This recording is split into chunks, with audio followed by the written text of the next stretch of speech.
Mesdames et messieurs, bonsoir, bienvenue dans ce Flash Info. 20 camions de marque Astra, une trentaine de marque Trekker et une trentaine de camions Ben à ordures avec un tonnage important. Tel est le lot de 80 camions acquis par la Société de gestion des déchets solides ménagers dans le Grand Nokoué pour assurer un meilleur transport des déchets des points de regroupement au site d'affournissement ou encore de traitement et valorisation des déchets.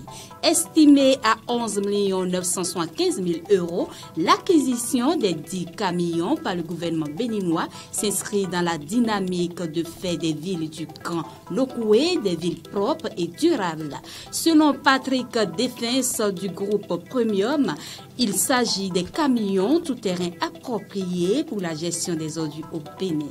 Dans son intervention, le directeur général de la SGN, Valérie Lawson, a dit toute sa reconnaissance au gouvernement béninois pour les efforts consentis pour offrir un meilleur cadre de vie aux Béninois.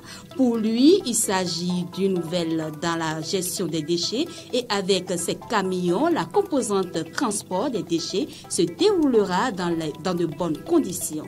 Très ravi des résultats du programme d'assainissement des villes de Grand Nokoué, le ministre du cadre de vie et du développement durable, José Didier Tonato, a appelé à un comportement responsable des citoyens, des agents de la SGN, afin que le défi soit relevé.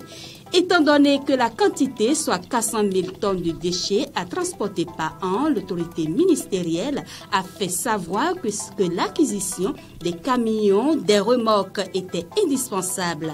Il a par ailleurs dit sa joie de constater que la SGN est devenue opérante.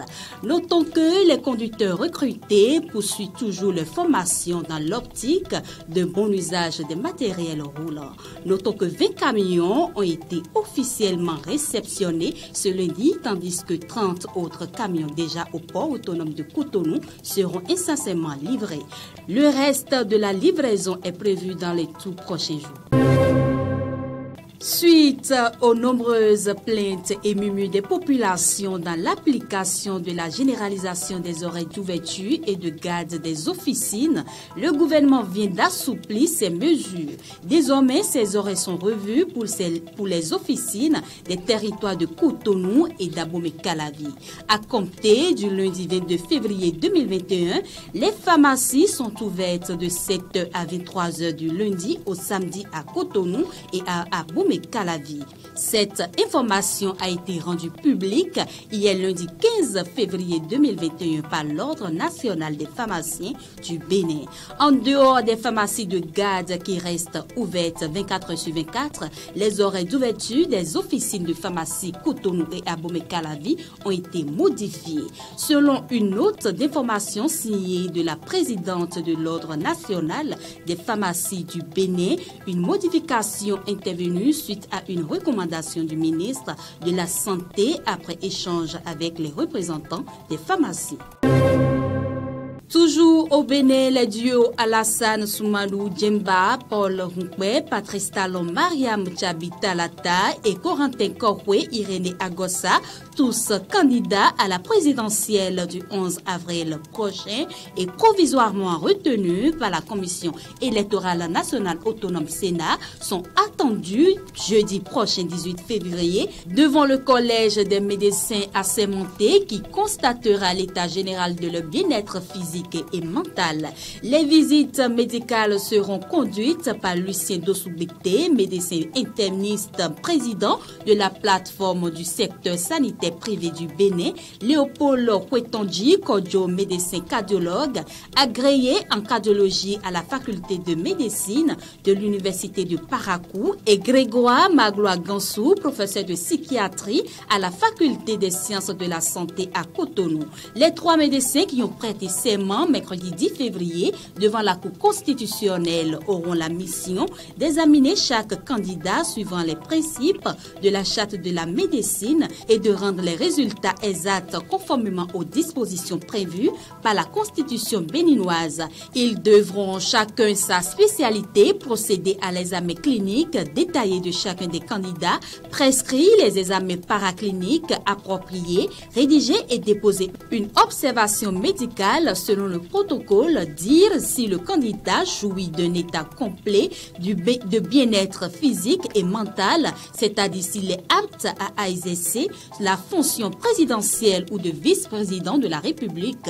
Les travaux des 3 médecins seront sanctionnés par un rapport unique pour chaque candidat selon le même protocole classique et dans lequel seront consignés les anomalies et la conduite à tenir ainsi que les commentaires subséquents et la conclusion qui s'impose. Évacué en France jeudi 11 février 2021 après son agression par balle le 5 février dernier, Ganiou Soglo vient d'être opéré avec succès en France.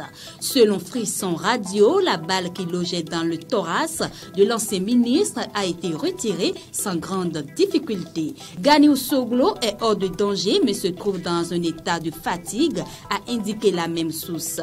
Aucune précision n'a été donnée quant au retour au bécail de l'ancien ministre et candidat déclaré à la présidentielle de 2021.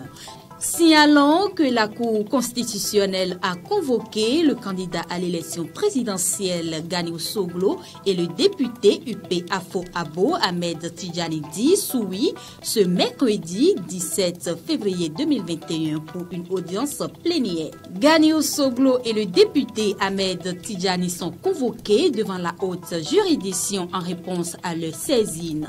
L'ancien ministre a formé un recours contre la Sénat pour violation de la loi numéro 90-32 portant constitution du 11 décembre 1990 et de la Charte africaine des droits de l'homme et des peuples. Quant au député Soui, il a saisi la Cour pour contester l'authenticité du parrainage portant son nom. L'audience plénière aura lieu à la salle des audiences publiques de la Cour constitutionnelle. Ganiou Soglo, qui est en évacuation sanitaire en France suite à son agression par balle, ne pourra pas se présenter ce mercredi devant la Cour constitutionnelle.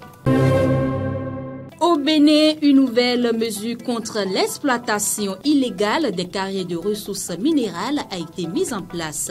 Malgré les déguerpissements et les fermetures périodiques des carrières illégales, on note toujours la prolifération de celles-ci et la recolonisation des sites antérieurement fermés. Ceci entraîne des dégâts environnementaux, l'insécurité des ouvriers dans les carrières, le pillage des ressources minérales, la perte des ressources financières au profit du budget de l'État et des communes.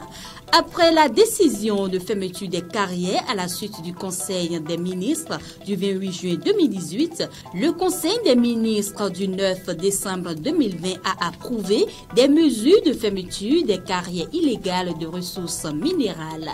Mais il a été constaté une mauvaise interprétation de cette décision par les différents conseils communaux et les élus locaux.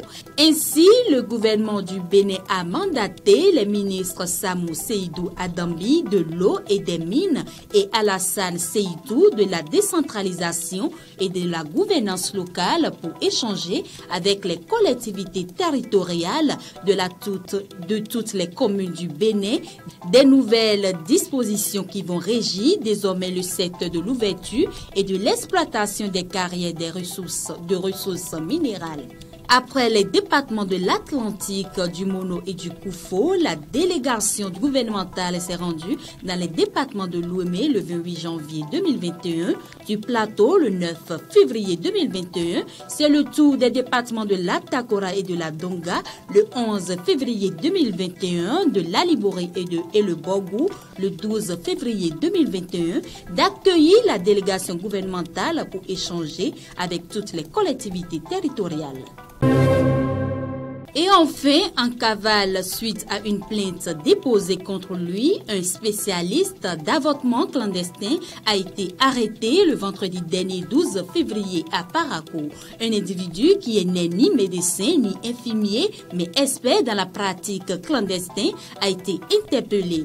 La perquisition de son domicile a permis de retrouver plusieurs objets compromettants tels que des kits manuels d'aspiration, des pinces, des paires de ciseaux, une boîte à pharmacie, des produits abortifs et beaucoup d'autres outils.